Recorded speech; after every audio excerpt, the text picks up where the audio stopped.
Halo, perkenalkan nama saya Tiffany Herawati Putri dengan NIM 21P10049. Saya dari Prodi Fakultas Kedokteran. Pada kesempatan kali ini saya akan beri rangkuman talk show tadi pagi. Untuk pembicara pertama yaitu ada Bapak Mas Agung Dewanto SEMM tentang gratifikasi pemberian ke pejabat publik dalam arti luas adalah pemberian benda ke orang lain yang dilarang adalah pejabat publik atau orang-orang yang memiliki kekuasaan. Gratifikasi dalam konteks diberikan karena kekuasaan tidak diperbolehkan karena bisa dianggap sebagai pemberian untuk melakukan sesuatu. Namun bila gratifikasi untuk orang umum tanpa jabatan atau pejabat atau kekuasaan, misalnya pemberian ke tetangga atau keluarga dengan tidak ada tujuan dalam arti hanya memberikan barang, itu masih diperbolehkan. Korupsi berarti menggunakan kepemilikan masyarakat bersama untuk kepentingan sendiri atau kedua belah pihak. Hubungan antar pihak yang korupsi, yang butuh supply dan yang memberi supply, tapi ada juga yang korupsi yang tidak dilakukan secara sepihak.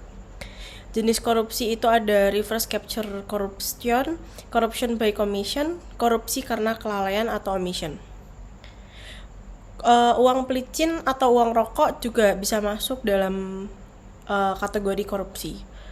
Ada hukum yang tidak boleh merokok di publik umum, namun jika ada aparat kepolisian yang melakukan, maka kita akan merasa tidak adil dan akan menganggap itu sebagai hal yang biasa.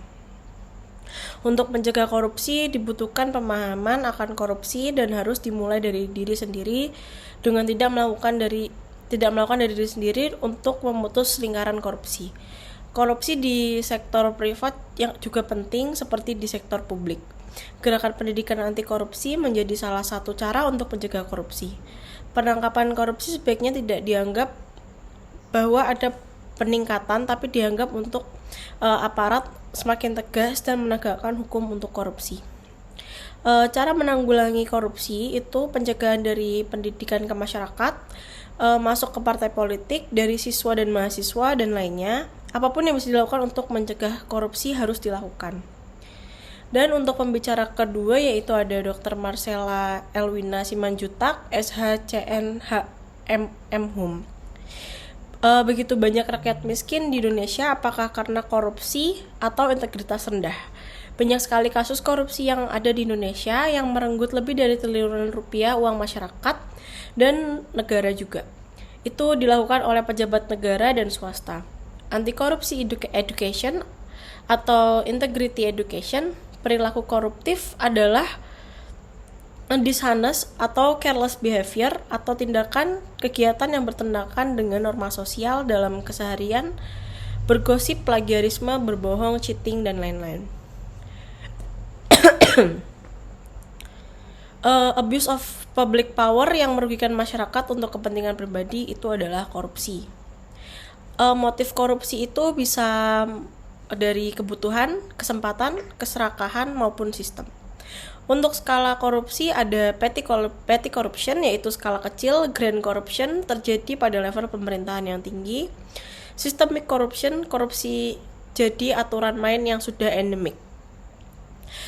Untuk dampak dari korupsi itu ada kemiskinan, tata pemerintahan yang tidak memadai, birokrasi yang tidak efisien, tingkat favoritisme kelompok tinggi, kompetensi pasar rendah, gender inequality, kurangnya pelindungan HAM, partisipasi masyarakat sipil rendah, dan lain-lain.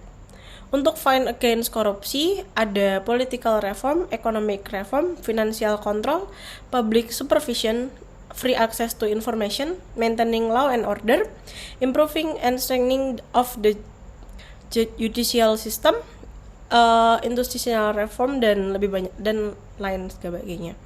Untuk anti korupsi education, proses pemberian informasi nilai-nilai anti korupsi atau integritas dapat dilakukan secara formal melalui jenjang pendidikan, jenjang informal melalui pramuka, keluarga, dan lain-lain. Sekian dari saya. Terima kasih, selamat malam.